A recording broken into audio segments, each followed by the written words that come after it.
तनी मीठी मीठी मुस्की तुम्हार तारा, टुक टुक ऐसे काहे निहार तारा। देख तनी मीठी मीठी मुस्की तुम्हार तारा, टुक टुक ऐसे काहे निहार तारा। कथी चले तोरा मन में सांवरिया हो, हटे हटावले ना हटे नजरिया हो।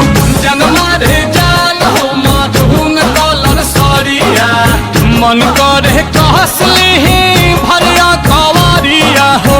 जनमा रे जान हो मधुन कलर सरिया।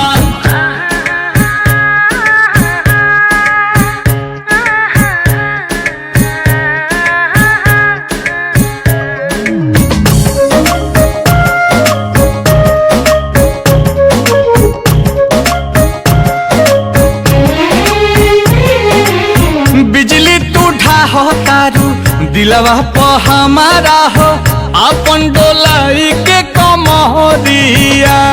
हवने ना तोहर लुटेरा, निरखेला कमर के घेरा।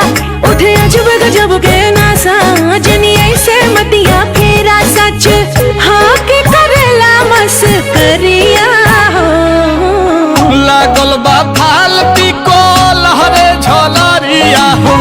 जनमा रे जान हो मधुन कलर सरिया, मन करे कस